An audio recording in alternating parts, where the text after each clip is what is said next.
ہمیں دنیا کی ہر نعمت عطا فرمائے۔ احباب زیوکار، گزشتہ جمعۃ المبارک کے اندر جناب حضرت سیدنا عثمان غنی رضی اللہ تعالی عنہ کی سیرت اور شان کے حوالہ سے گفتگو جاری تھی۔ آج بھی اسی عنوان کے ضمن میں حضرت عثمان غنی رضی اللہ تعالی عنہ کی دین اسلام کے لیے خدمات اور نبی پاک صلی اللہ علیہ وسلم سے بے انتہا محبت کے بارے میں گفتگو ہوگی۔ مولا قدوس ہمیں حق سچ بیان کرنے اور اس پر عمل کرنے کی توفیق عطا فرمائے۔ احباب زیوکار،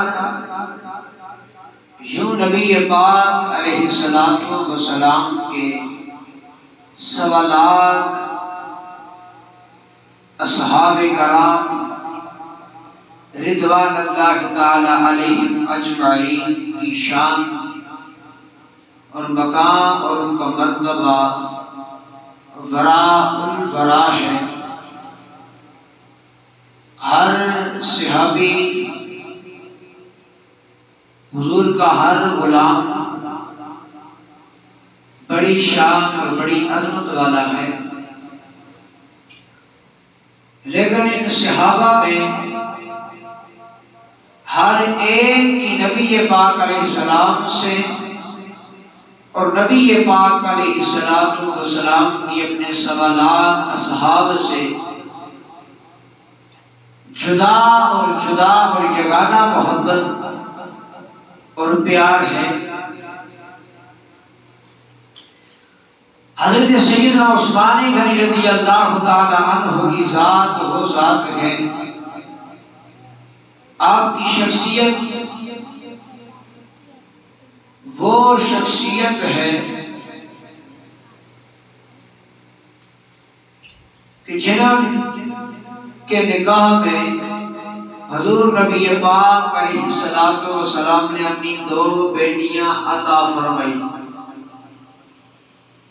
یعنی ایک کے بعد دیگرے حضور کی 2 بیٹیاں آپ کے نکاح کے اندر تشریف لائی، اور حضرت عثمان غنی رضی اللہ تعالی عنہ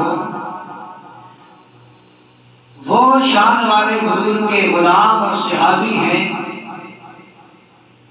کہ جن کے متعلق حضور نبی پاک صلی اللہ علیہ وسلم نے ارشاد فرمایا، لوگوں اگر میری 40 بیٹیاں بھی ہوتی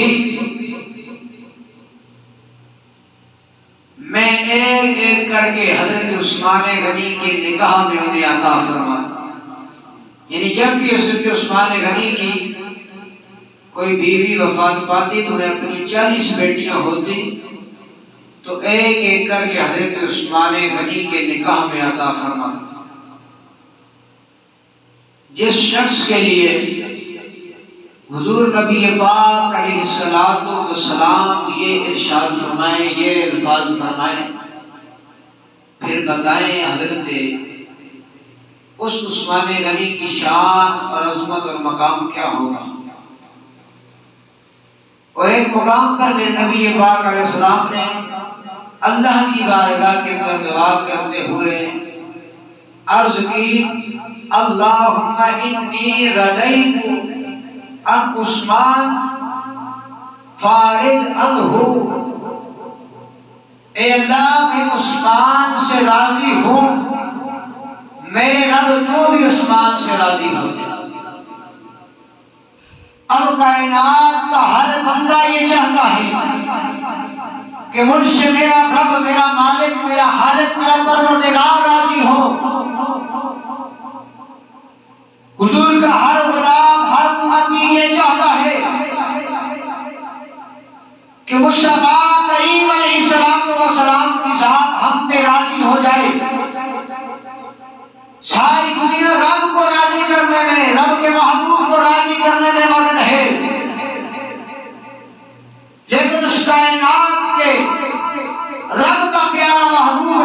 بارگاہ میں دعا کرتا ہے اللہم انی رجیتو، اے اللہ میں عثمان اللہ میں عثمان سے راضی ہوں، فارغ عنہ میرے رب تو بھی عثمان سے راضی ہو۔ یعنی کتنی بڑی شان، کتنی بڑی عظمت ہے حضرت عثمان غنی۔ یہ شان، یہ مرتبہ، یہ مقام، یہ عزتیں، یہ رفعتیں، یہ بلندیاں، یہ عروج حضرت عثمان غنی کو کہاں سے ملا؟ یہ فقط میرے مصطفیٰ کریم علیہ السلام کی غلامی سے اور حضور کی محبت سے ملا۔ حضرت عثمان غنی رضی اللہ تعالیٰ عنہ وہ شخص ہے کہ جو نسل در نسل ایک اعلیٰ خاندان سے اور ایک امیر اور بڑے پروقار اور باعزت گھرانے سے تعلق رکھنے والے ہیں، لیکن جب حضرت عثمان غنی کو میرے آقا کریم علیہ السلام کی معیت نصیب ہوتی ہے، حضور کا قرب نصیب ہوتا ہے، حضور کی غلامی کا پتہ جب گلے میں آتا ہے، وہ عثمان غنی جو شہزادوں سے زندگی گزارتے ہیں، جو شاہانہ زندگی گزارتے ہیں، جب حضور کی غلامی میں آتے ہیں، وہ تخت و تاج، وہ شان و شوکت، وہ شہزادوں جیسی زندگی چھوڑ کر حضور کی غلامی کے اندر آ کر مسکینی اور فقیری کی اور سادگی کی زندگی اختیار کر لیتے ہیں۔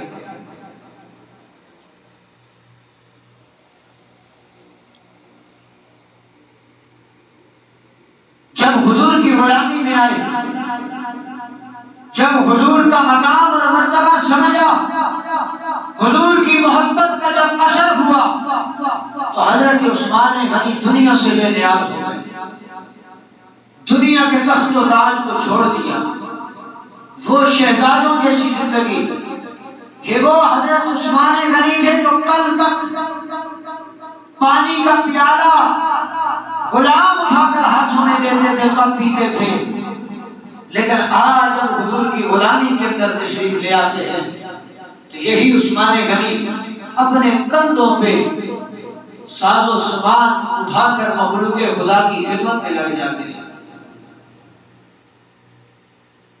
اسی لیے حیدر شاہ نے کہا تھا کہ عشق لگا سی کھیڑاں کھیڑ دینو، پھر کھیڑاں کھیڑ دیا رہ گیا، کنجر پایا سی یاد تے ویکھن لئی، پھر وہی یاد وچ روندیاں روندیاں ڈل گئیاں۔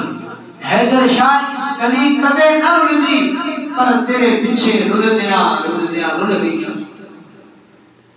جب عثمان غنی حضور کی غلامی میں آتے ہیں، اپنا سب کچھ حضور کی محبت پہ لٹا دیتے ہیں۔ غزوہ تبوک کا موقع آتا ہے تو عثمان غنی دین اسلام کی خدمت کے لیے سر فرشت نظر آتے ہیں۔ مدینے کے اندر پانی کا قحط پڑ جاتا ہے، مسلمانوں کو پانی کی ضرورت ہوتی ہے، تو عثمان غنی رضی اللہ تعالیٰ عنہ اس کنویں کی خریداری کے اندر سر فرشت ہوتے ہیں۔ جب مسلمان مکے سے ہجرت کر کے مدینے کے اندر گئے، پانی کی قلت تھی، مسلمانوں کو درپیش مشکلات کا سامنا کرنا پڑا۔ پانی ایک یہودی کی ملکیت ہے، کنواں وہاں پہ، کھانا پانی ہر جگہ میسر تھا، لیکن میٹھے پانی کا ایک ہی کنواں تھا جو ایک یہودی کی ملکیت تھا۔ وہ مسلمانوں کو پیسے لے کر بھی پانی نہیں دیتا تھا، کسی کو دینا بھی ہو تو باری قیمت لے کر، باری معاوضہ لے کر دیتا تھا۔ ایک دن حضور نبی پاک صلی اللہ علیہ وسلم اپنے صحابہ کے بیچ جلوہ فرما ہے۔ حضور علیہ السلام نے فرمایا، صحابہ کون ہے تم میں سے جو میرے ساتھ جنت کا سودا کرے، جو میرے ساتھ جنت کا خریدار بنے، جنت کا سودا کرے؟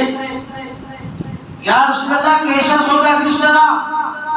فرمایا صحابہ یہ تو کنواں ہے، کوئی اسے خرید کر مسلمانوں کو اس کا پانی دے، میں اسے جنت کے اندر جنت کی ملکیت عطا فرما۔ ایک روایت یہ اور ایک روایت یہ ہے کہ جنت البقیع کے اندر حضور نے جگہ خریدی اور فرمایا کہ کون ہے جو اس جگہ کو خرید کر اس کے بدلے میں جنت میں اعلیٰ جگہ لینا چاہتے ہیں۔ اس وقت بھی حضرت عثمان غنی سے پوچھتا ہے۔ اب حضرت عثمان غنی نے عرض کی یا رسول اللہ یہ سودا میں کرنا چاہتا ہوں۔ تو حضور علیہ السلام نے فرمایا پھر عثمان اس کنویں کو خرید کر اس کا پانی مسلمانوں کے لیے وقف کر دو۔ حضرت عثمان غنی اس یہودی کے پاس گئے، اسے جا کر کہا کہ یہ کنواں میں تجھ سے خریدنا چاہتا ہوں، یہ کنواں مجھے اوپر بیچنا چاہتا ہے۔ پہلے اس نے بڑے بہانے ہیل و حجت کی، بالآخر اس نے کہا کہ میں اس کی بڑی بھاری رقم لوں گا، 40,000 درہم لیے۔ ایک روایت میں آتا ہے 4,100 درہم لیے، ایک روایت میں آتا ہے 40,000 درہم لیے۔ اس وقت کے 40,000 درہم آج لاکھوں کروڑوں کے اندر بنتے ہیں۔ حضرت عثمان غنی اس کی منہ ماں کی قیمت دے کر کنواں حضور کی بارگاہ کے اندر پیش کیا اور چلی یا نبی اللہ صلی اللہ علیہ وسلم حضور یہ کنواں قبول فرمائیے اور مسلمانوں کے لیے وقف کر دیجیے۔ اب وہ جو یہودی تھے انہوں نے کہا یہ کنواں تو مسلمانوں نے خرید لیا ہے، جس طرح ہمارا یہودی اس کنویں کا جب مالک تھا وہ پیسے لے کر بھی مسلمانوں کو پانی نہیں دیتا تھا، ہو سکتا ہے یہ مسلمانوں کا جو عثمان غنی ہے جو کنویں کا مالک ہے یہ بھی ہمیں پانی نہ دے۔ یہودی حضرت عثمان غنی کے پاس آئے، عرض کی اے عثمان اس کنویں کے مالک آپ ہو، یہ آپ کی ملکیت ہے، تو اس کے پیسے لے کر اس کا پانی ہمیں دے دیا کرو۔ تو حضرت عثمان غنی رضی اللہ تعالی عنہ نے ارشاد فرمایا میں تم سے پیسے نہیں لوں گا، اس کنویں کا پانی مسلمان بھی پیئیں گے اور یہودی بھی پیئیں گے، میں بغیر معاوضہ لیے بغیر پیسے لیے اس کنویں کو مخلوق خدا کے لیے وقف کر دیتا ہوں۔ کتنی بڑی شان، کتنا بڑا مقام کہ جس عثمان غنی کو نبی پاک علیہ السلام فرمائے تو میرے ساتھ جنت کا سودا کر، اور پھر حضور فرمائے عشرہ مبشرہ کے اندر چوتھے نمبر پہ حضرت عثمان غنی کا نام آتا ہے۔ یعنی عشرہ مبشرہ وہ 10 صحابہ ہیں، وہ خوش قسمت صحابہ ہیں جن کو دنیا کے اندر حضور نبی پاک علیہ السلام نے جنت کی خوشخبری عطا فرمائی ہے۔ اور حضرت عثمان غنی کے متعلق حضور علیہ السلام نے فرمایا میرا عثمان وہ ہے جس سے کائنات کا رب بھی حیا فرماتا ہے، رب کے فرشتے بھی حیا کرتے ہیں، یعنی اتنی شرم و حیا حضرت عثمان غنی کے اندر تھی۔ آج کے لوگ اٹھ کر حضرت عثمان غنی کی شان میں باتیں کریں گستاخیت ہے۔ وہ عثمان غنی کی جس کی شان، جس کا مقام میرے مصطفیٰ کریم نے اپنی وما ينطق عن الهوى کی زبان سے بیان کر دیا، اور حضور سے حضرت عثمان غنی کو کتنی محبت، کتنا پیار، اللہ نے حسن بھی عطا کیا تھا، جاہ و جلال بھی عطا کیا تھا، شان و شوکت بھی عطا فرمائی تھی، اللہ نے مال و دولت بھی عطا فرمایا تھا، اور اس کے ساتھ اللہ نے صحابت کا بہتر بھی حضرت عثمان غنی کو بنایا۔ ایک دن حضرت عثمان غنی رضی اللہ تعالیٰ عنہ حضور نبی پاک علیہ السلام کی دعوت کی، عرض کی یا رسول اللہ صلی اللہ علیہ وسلم حضور آج میں آپ کی دعوت کرنا چاہتا ہوں، آپ میرے گھر تشریف لائیں۔ اب دعوت کا انداز دیکھو، گھر میں ہر قسم کا کھانا پکایا کہ آج کائنات کے رب کا محروم میرے ہاں مہمان کا کیا رہا، راستوں کو سجا دیا، سارے گھر کو عطر خوشبو سے مہکا دیا، دسترخوان لگ گیا، نبی پاک علیہ السلام کے دعوت کے تمام کیا گیا، گھر میں کھانا تیار ہو گیا، دسترخوان لگ گیا، حضرت عثمان غنی حضور نبی پاک علیہ السلام کی بارگاہ میں چلے جاتے ہیں۔ عرض کیا رسول اللہ حضور ذرا کرم فرمائیے، میرے گھر تشریف لے جائیے، حضور کھانا تیار ہے، کھانا برابر فرمائیے۔ نبی پاک علیہ السلام اپنے چند صحابہ کے ساتھ چل پڑے، اب حضور آگے آگے جا لگے ہیں، پیچھے حضرت عثمان غنی حضور کے قدموں کو کہتے ہوئے جا رہے ہیں۔ حضور کے شو قدم اٹھا کے حضرت عثمان غنی اس قدم کو گنتے جا رہے ہیں۔ جب حضور علیہ السلام حضرت عثمان غنی کے گھر میں پہنچے، کھانا تناول فرمایا، کھانا کھانا، اب حضور جب واپس آنے لگے، پھر حضرت عثمان غنی نے حضور کے قدم مبارک گرنا شروع کر دیے۔ حضرت علی اس کو روایت کرنے والے ہیں، صحابہ نے پوچھا عثمان غنی یہ قدموں کو کیوں گر رہے ہو؟ حضرت عثمان غنی فرمانے لگے جتنے قدم حضور کے میرے گھر میں آتے ہوئے گئے اور جتنے قدم جاتے ہوئے حضور کے صرف ہوئے گئے، ان قدموں کی برکت، ان قدموں کی گنتی کی تعداد میں، ان قدموں کی وجہ سے میں ایک ایک غلام کو آزاد فرماؤں گا۔ یعنی جتنے قدم حضور کے حضرت عثمان غنی کے گھر میں آتے اور جاتے ہوئے لگے، ایک ایک قدم کے وقت میں حضرت عثمان غنی رضی اللہ تعالیٰ عنہ نے ایک ایک غلام کو آزاد فرمایا۔ جب حضور علیہ السلام کو یہ خبر پہنچی تو حضرت نبی پاک علیہ السلام بڑے خوش ہوئے۔ حضرت جبریل امین حضرت عثمان غنی کے لیے خوشخبری کا پروانہ لے کر حضور کی خدمت اقدس میں حاضر ہوئے۔ عرض کیا نبی اللہ رب کائنات کو حضرت عثمان غنی کی یہ ادا اتنی پسند آئی ہے، اللہ رب کائنات نے فرمایا ہے محبوب عثمان غنی کو یہ خوشخبری سنا دو، عثمان غنی کو یہ مجدہ جام سنا دو، آج اس طرح اس نے آپ کے قدموں کی وجہ سے ایک ایک قدم کے بدلے میں ایک ایک غلام آزاد فرمایا ہے۔ اللہ رب کائنات نے عثمان غنی کی سزا پہ ناز فرمایا ہے اور اللہ رب العالمین نے فرمایا ہے اے میرے محبوب کل قیامت کے دن میں تیرے اس غلام حضرت عثمان غنی کی برکت سے، اس کی سفارش کی وجہ سے تیرے 70,000 غلاموں کو جن پہ جہنم واجب ہو چکی ہوگی انہیں جہنم سے آزاد فرماؤں گا۔ کہ آج اس نے محبوب تیری خوشی میں، تیری محبت میں، تیرے پیار میں دنیا کے در غلاموں کو آزاد کیا ہے۔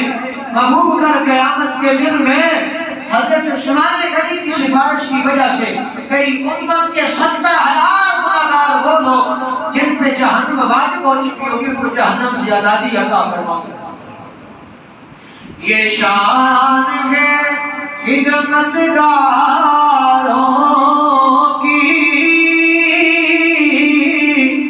سردار کا عالم کیا ہوگا،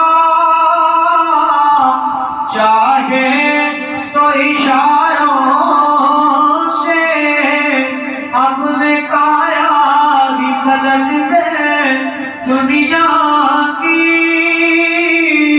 اللہ رب کائنات نے اپنے محبوب کے غلاموں کو یہ شان عطا فرمائی ہے۔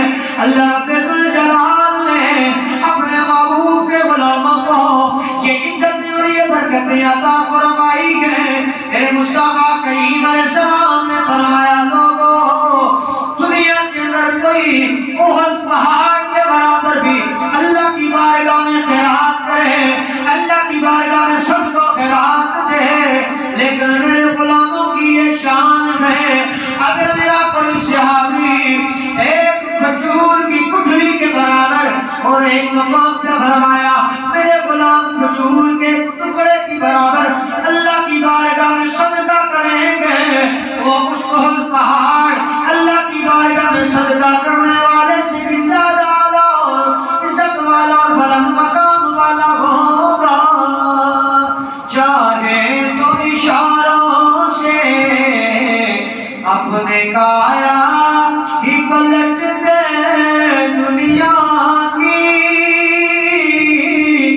یہ شان ہے ان کے خدمتگاروں کی، سردار کا عالم کیا ہوگا۔ حضرت عثمان غنی کو میرے آقا سے کتنا پیار ہے، اتنی محبت ہے، حضور کی محبت نے اپنا سب کچھ قربان کر دیا۔ غزوہ تبوک کا موقع آیا، میرے آقا نے اعلان فرمایا صحابہ کون ہے تم میں سے جو اللہ کی بارگاہ میں جہاد کے لیے تیاری ہو رہی ہے، اللہ کی بارگاہ میں اپنا اپنا حصہ اپنا اپنا مال پیش کرے۔ حضرت عثمان غنی کھڑے ہوئے ہیں، عرض کی یا رسول اللہ صلی اللہ علیہ وسلم حضور میں 100 شاد و سامان کے ساتھ اللہ کی رضا کے لیے آپ کی خدمت میں پیش کرتا ہوں۔ کچھ لمحے گزرے، تھوڑی دیر گزری، پھر حضور نے ارشاد فرمایا کون ہے تم میں سے جو اللہ کی رضا کے لیے اپنا مال پیش کرے۔ دوسری مرتبہ پھر حضرت عثمان غنی کھڑے ہوئے، عرض کی حضور میں 100 اور کے ساتھ عثمان کے ساتھ اللہ کی رضا کے لیے آپ کی خدمت میں پیش کرتا ہوں۔ تیسری مرتبہ پھر حضور نے اعلان فرمایا، حتیٰ کہ تیسری مرتبہ بھی حضرت عثمان غنی نے 100 اور حضور کی خدمت میں پیش کیے، یعنی 300 سال و سامان کے ساتھ اللہ رب العالمین کی بارگاہ میں پیش کر دیے۔ حضور کا پیار، حضور کی محبت کتنی اپنے دل میں بسائی، اللہ نے مال و دولت بھی عطا فرمایا، اللہ نے صحابت کا بہتر بھی بنایا، اللہ نے محبوب کا پیار بھی دل میں بسایا، حبیبیہ کا مقام آیا۔ میرے آقا کریم جب عمرے کی ادائیگی کے لیے تشریف لے جاتے ہیں، آگے مکے والوں کی طرف سے پیغام ملتا ہے ہم مسلمانوں کو عمرہ نہیں کرنے دیں گے۔ نبی کریم علیہ السلام اپنے 1400 صحابہ کے ساتھ جلوہ فرما ہے، حبیبیہ کے مقام پہ حضور نے پڑاؤ ڈالا، اپنے 1400 صحابہ میں سے نبی پاک علیہ السلام نے جس کا انتخاب فرمایا وہ حضرت عثمان غنی تھے۔ حضور نے بلایا، فرمایا عثمان تم ہمارے سفیر بن کے جاؤ گے، تم ہمارے قاصد بن کے جاؤ گے، کیونکہ نبی پاک علیہ السلام جانتے تھے عثمان سے کتنی محبت کرتا ہے، اور حضور نے اس مقام پہ اپنے 1400 صحابہ کو اور صبح قیامت بتانے والے لوگوں کو بتانا تھا، لوگوں کو میں عثمان سے کتنی محبت کرتا ہوں اور میرا عثمان مجھ سے کتنا پیار کرتا ہے۔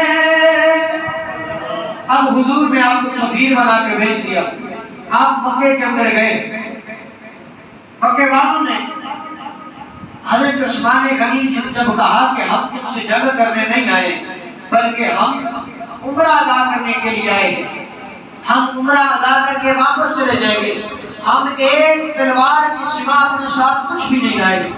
مکے والوں نے نہ مانا اور پیشکش کی نے عثمان غنی سے کہا کہ عثمان ہم تمہارے نبی کو اور دوسرے صحابہ کو تو عمرہ ادا نہیں کرنے دیں گے، لیکن تمہیں عمرہ کرنے کی اجازت ہے، وہ سامنے کعبہ ہے، جاؤ تم عمرہ کر لو، حجر اسود کو بوسے دے لو، طواف کر لو، سعی کر لو، یہ کر کے تم واپس چلے جاؤ، جہاں رکتے ہو ہم تمہاری مہمان نوازی کریں گے، ہم تمہاری خاطرداری کریں گے۔ اب خود صحابہ کرام آپس میں یہ باتیں کر رہے ہیں کہ حضرت عثمان غنی کتنی شان والا ہے، کہ کتنے مرتبے والا ہے کہ حضرت عثمان غنی اس وقت بیت اللہ کا طواف کر رہا ہوگا، اس وقت وہ حجر اسود کو بوسے دے رہا ہوگا۔ نبی پاک علیہ السلام نے جب اپنے صحابہ کی یہ بات سنی، یہ گفتگو سنی، تو حضور علیہ السلام نے ارشاد فرمایا صحابہ تمہیں کیا لگتا ہے کہ عثمان ہمارے بغیر بیت اللہ کا طواف کرے گا، ہمارے بغیر وہ حجر اسود کو بوسے دے گا؟ ادھر حضرت عثمان غنی نے کفار کو کہا تم کہتے ہو کہ بیت اللہ کا طواف کروں، حجر اسود کو بوسے دوں، سعی کروں، صفا مروا کے چکر کاٹوں، فرمایا اللہ کی عزت کی قسم ہے طواف کرنا تو دور کی بات ہے، حجر اسود کو بوسہ دینا تو دور کی بات ہے، میں نگاہیں اٹھا کر بھی بیت اللہ کو نہیں دیکھوں گا، میں نگاہیں اٹھا کر حجر اسود کی طرف دیکھنا بھی گوارا نہیں کرتا ہوں، جب تک میرے آقا میرے ساتھ نہیں ہوں گے میں اس وقت تک بیت اللہ کا طواف نہیں کروں۔ اب یہ خبر یہ افواہ پھیل گئی کہ عثمان غنی کو شہید کر دیا گیا ہے۔ اب یہ خبر جب حضور علیہ السلام اور 1400 صحابہ تک پہنچی، اب یہاں ایک قابل غور بات ہے، یہ خبر جب حضور علیہ السلام تک پہنچی تو کیا نبی پاک علیہ السلام کو یہ علم نہیں تھا کہ یہ جھوٹی خبر ہے عثمان کو شہید نہیں کیے گئے بلکہ عثمان زندہ ہے؟ اب حضور علیہ السلام نے اپنے 1400 صحابہ کی موجودگی میں بیعت کی، جسے بیعت رضوان کہتے ہیں۔ اب وہ بیعت اپنے صحابہ سے اس بات پہ لی، فرمایا صحابہ اگر عثمان غنی کو شہید کر دیا گیا ہے تو میرے ہاتھ پہ بیعت کرو کہ ہم عثمان غنی کا قصاص لیے بغیر، عثمان غنی کا بدلہ لیے بغیر واپس نہیں جائیں گے۔ اب بندہ کہتے کیا حضور کو علم غیب نہیں تھا؟ کیا حضور کو علم غیب ختم ہو گیا؟ نہیں۔ پہلی بات یہ۔ دوسری بات، اب جب سارے صحابہ نے اپنا اپنا ہاتھ رکھا، حضور علیہ السلام نے سارے صحابہ کے ہاتھ جب رکھے ہوئے تو اس کے نبی پاک کے سلام نے پہلے اپنا ایک ہاتھ رکھا، اس کے اوپر دوسرا ہاتھ رکھا اور رکھ کر ارشاد فرمایا صحابہ یہ بیعت حضرت عثمان غنی کی وجہ سے۔ اب یہ بتائیں کہ بیعت زندہ کی ہوتی ہے یا مردہ کی جاتی ہے؟ بیعت زندہ کی ہوتی ہے۔ جو لوگ یہ اعتراض کرتے ہیں اگر حضور کو علم غیب ہوتا تو حضور کبھی حضرت عثمان غنی کی شہادت کی بیعت نہ لیتے۔ اب اس بیعت لینے کے پیچھے جو راز و حقیقت تھی وہ کیا تھی؟ اللہ رب العالمین نے قرآن کی آیت نازل فرما دی کہ وہ جنہوں نے بیری کے درخت کے نیچے میرے محبوب کے ہاتھ پہ بیٹھ کی، میرے محبوب کے ہاتھ پہ ہاتھ رکھ کر یہ اقرار کیا، ان لوگوں کے لیے اللہ رب العالمین نے جنت کا پروانہ اور جنت کی خوشخبری عطا فرما دی۔ یہ جو آیت رضی اللہ عنہم ورضوا عنہ یہ حضور کے 1400 صحابہ کے حق میں نازل ہوئی۔ اب دوسری بات، حضور علیہ السلام نے جو بیعت کی اپنا ہاتھ عثمان کا ہاتھ فرمایا، یعنی بتایا لوگوں میرا ہاتھ وہ ہے جسے اللہ جل اللہ کہہ کر پکارے، یعنی محبوب یہ تیرا ہاتھ گویا رب کا ہاتھ ہے۔ اب وہی ہاتھ حضور اپنے ہاتھ پہ رکھ کے 1400 صحابہ کے ہاتھوں پہ رکھ کر یہ ارشاد فرما رہے ہیں یہ عثمان کا ہاتھ ہے، یہ عثمان کے ہاتھ کی بیعت ہے۔ یعنی حضور یہ بتانا چاہتے ہیں کہ صحابہ میں عثمان سے کتنی محبت کتنا پیار کرتا ہوں، اور پھر صحابہ کو یہ کروایا کہ تم بھی اس بات پہ اقرار کرو۔ فرمایا یعنی صحابہ میں محمد عثمان سے کتنا پیار کرتا ہوں، اس لیے میرے صحابہ تم بھی عثمان غنی سے پیار کرو، تم بھی عثمان غنی کے قصاص کا ایک معاہدہ میرے ساتھ کرو۔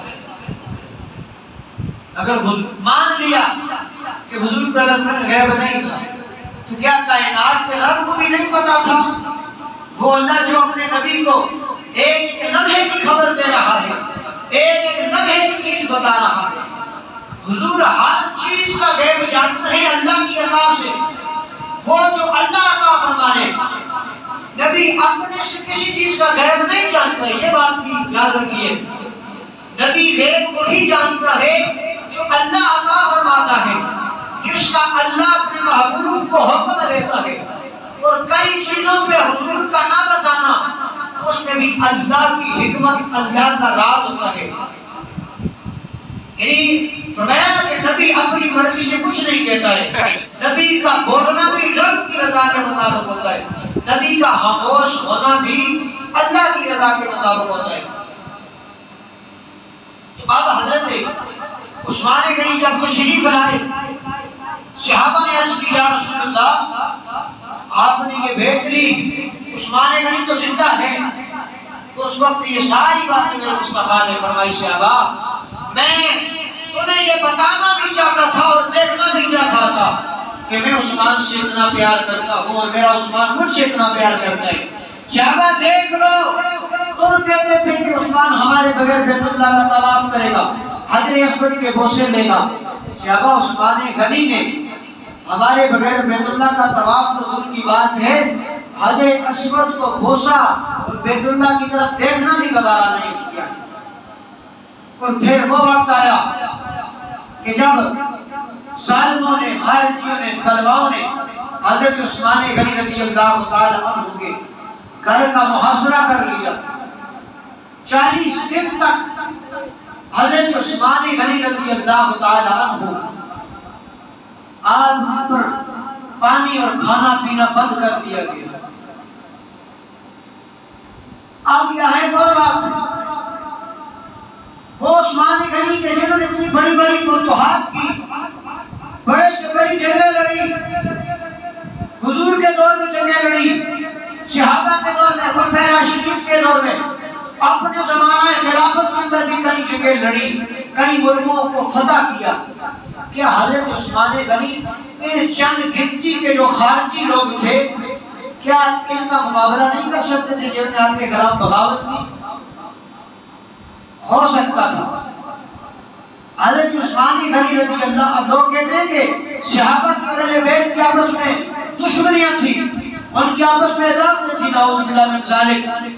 صحابہ اور اہل بیت کا جو پیار تھا، اگر اہل بیت کی محبت اور اہل بیت کا قدر اور اہل بیت کی مرتبہ اور مقام دیکھنا ہے تو صحابہ کی زندگیاں پڑھ کر دیکھو، اور صحابہ کی عظمت اور صحابہ کی شان و شوکت دیکھنی ہے تو اہل بیت کے دامنے جا کر دیکھو، اہل بیت نے صحابہ کا کس طرح دفاع کیا اور صحابہ کے ساتھ کس طرح محبت کی۔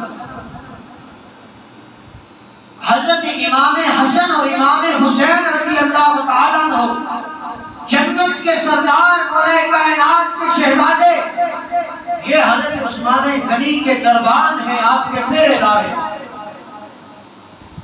حضرت علی کے دو شہزادے حضرت عثمان غنی کے پیرے دار ہیں، باعث سے محاصرہ کیا ہوا ہے لیکن صحابہ بھی ڈٹ کے کھڑے ہوئے ہیں۔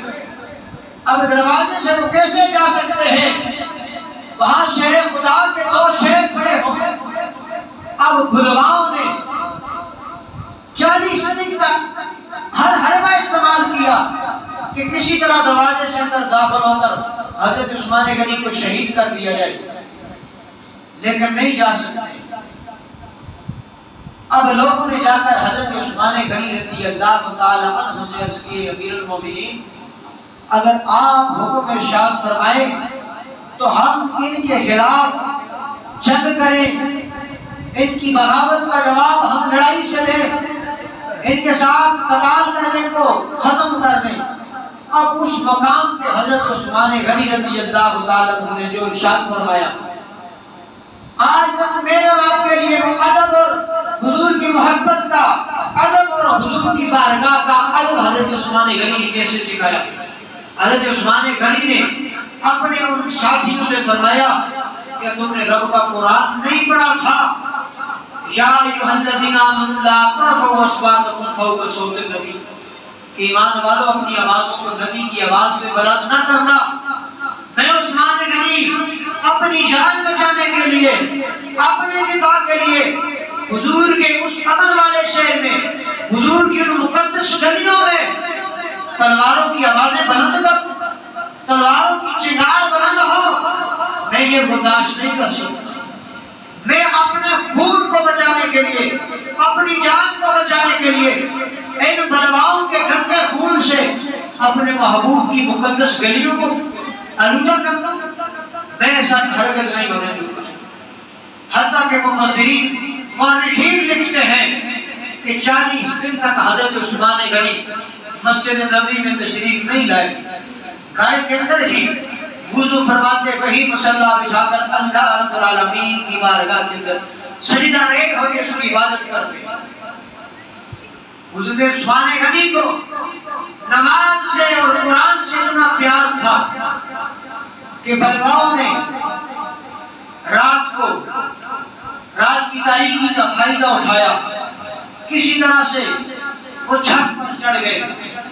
چھت کو قریب کر ساری رات چھت قریبتے رہے.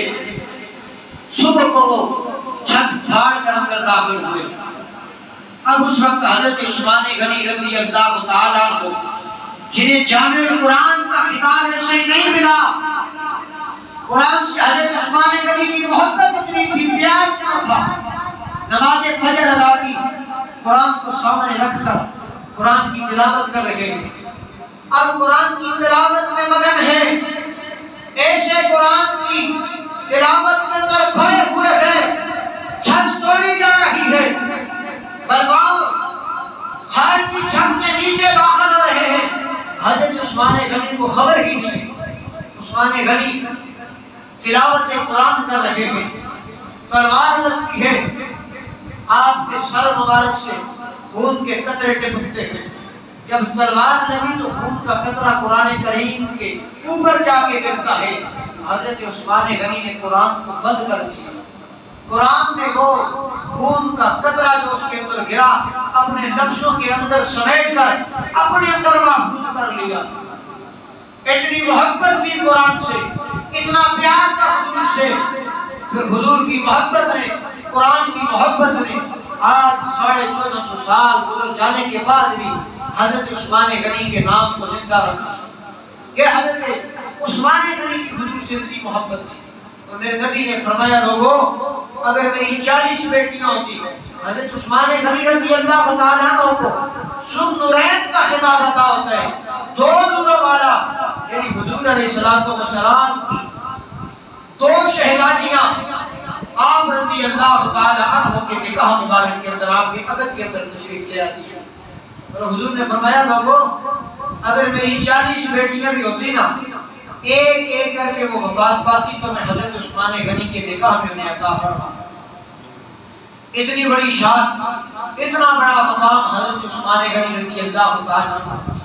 حضرت عثمان غنی کی زندگی اور سیرت ہمیں یہ درس اور یہ پیغام دیتی ہے کہ اگر دنیا اور آخرت کے اندر کامیاب ہونا چاہتے ہو، دنیا اور آخرت کے اندر عزت پانا چاہتے ہو، حضور کی محبت حاصل کرنا چاہتے ہو تو اپنی زندگی کو حضور کی محبت پہ قربان کرو. اپنا اوڑھنا بچھونا سب حضور کے نام پہ قربان کرو. ممبر پہ خطبہ دے رہے ہیں، قرآن خطبہ روایت کرنے والے راوی کرتے ہیں کہ حضرت عثمان غنی وقت کے امیر، وقت کے خلیفۃ المسلمین ہیں. ممبر پہ کھڑے ہوئے تو خطبہ ارشاد فرما رہے ہیں. ایک شخص اٹھ کر کھڑا ہوتا ہے، دیکھتا ہے کہ آپ کے جسم پہ